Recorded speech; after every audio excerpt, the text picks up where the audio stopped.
गुरु प्यारी साध संगत जी, राधा स्वामी जी, संगत जी, जैसे कि आप मास्टर पूरन सिंह जी को जानते ही हैं। मास्टर जी डेरे में सफाई डिपार्टमेंट के हेड थे। उन्होंने डेरे में बहुत सेवा की और सेवा भी ऐसी की कि रहती दुनिया तक उनको याद रखा जाएगा। मास्टर जी अपने गुरु में और गुरु मास्टर जी में समाये हुए थे और बाबा जी ने तो यहाँ तक संगत को बोल रखा था कि जब मैं डेरे में नहीं होता तो आप मास्टर जी के दर्शन कर लिया करो। मुझ में और मास्टर जी में कोई फ़र्क नहीं। मास्टर जी मालिक में समाकर मालिक का ही रूप बन चुके थे। आज जो साखी हम आपको सुनाने जा रहे हैं, यह साखी मास्टर जी के समय की है।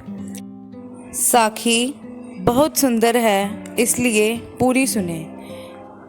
एक परिवार जो कि पंजाब का रहने वाला था, जो कि मास्टर जी के जत्थे की सेवा करता था। परिवार में मियाँ बीबी और उनका एक बेटा था। वह तीनों बहुत सेवा के लिए जाया करते और डेरे से बहुत समय से जुड़े थे। जब भी सेवा का हुक्म होता वह सेवा करने ज़रूर जाते।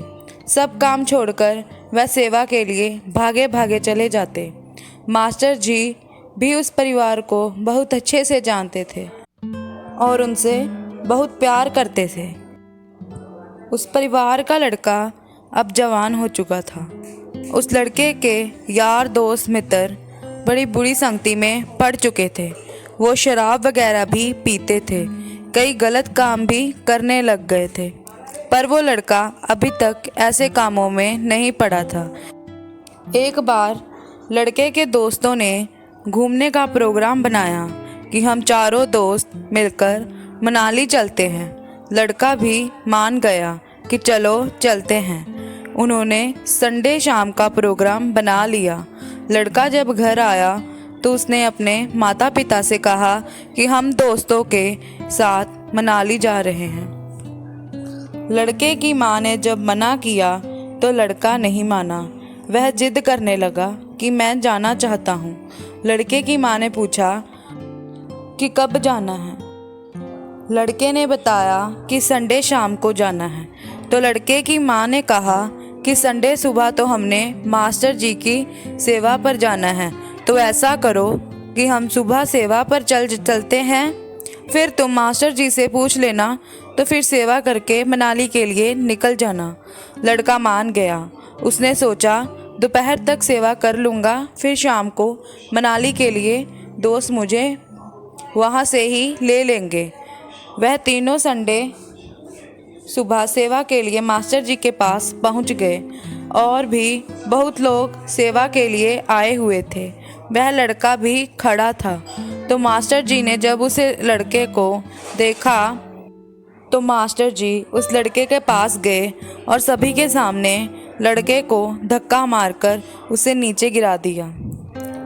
सभी हैरान हो गए कि मास्टर जी ने ऐसा क्यों किया। वह लड़का उठा पर बोला कुछ नहीं, पर उसे शर्मिंदगी महसूस हुई कि मास्टर जी ने सारी संगत के सामने मुझे धक्का मारकर नीचे गिरा दिया।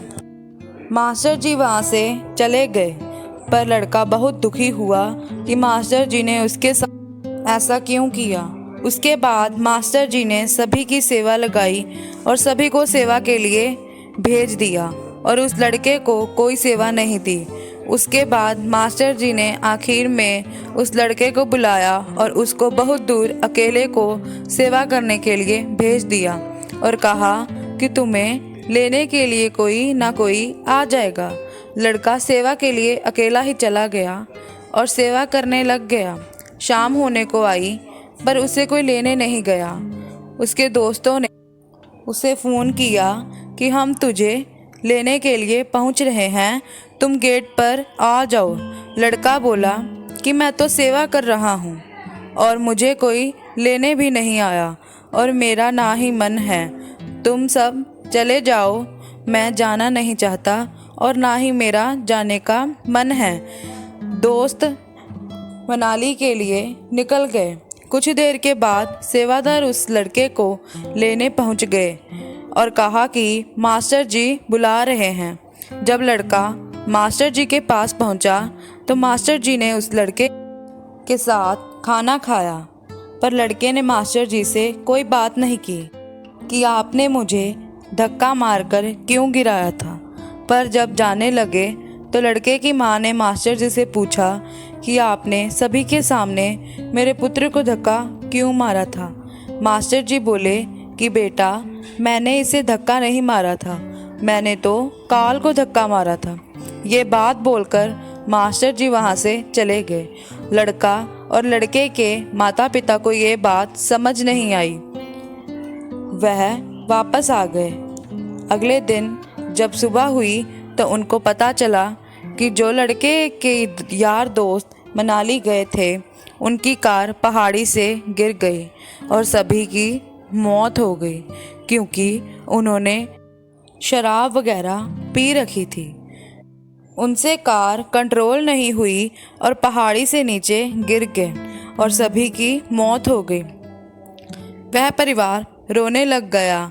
फिर उन्हें समझ आया कि मास्टर जी ने धक्का लड़के को नहीं मारा था, बल्कि काल को मारा था, और इसीलिए इसे अकेले को इतनी दूर सेवा के लिए भेजा था। अगर मास्टर जी ऐसा नहीं करते तो यह भी अपने दोस्तों के साथ चला जाता और इसने भी आज नहीं बचना था। उन्होंने रोते हुए मास्टर जी का हाथ जोड़कर शुक्रिया अदा किया कि उन्होंने हमारे बच्चे की जान बचा ली। मास्टर जी तो जानी जान हैं, उन्हें सब कुछ पता है, इसलिए उन्होंने उस लड़के को धक्का मारा ताकि उस लड़के की जान बच जाए। संगत जी, सतगुरु कैसे हमें बचाते हैं, पल पल हमारी कैसे रक्षा करते हैं, हमें पता नहीं चलता, हमें महसूस नहीं होता। वो तो हमारी ऐसे सहायता करते हैं जैसे सोए हुए बच्चे का माँ कितना ख्याल रखती है। बच्चे को नहीं पता होता, ऐसे ही सतगुरु हमारा ख्याल रखते हैं। तो हमारा भी फर्ज बनता है कि हम सेवा और भजन सिमरन को पूरा वक्त दें और अपने सतगुरु की खुशी हासिल करें। संगत जी, अगर आपको यह साखी अच्छी लगी हो तो इसे लाइक कर दें और कमेंट कर कर बताएं।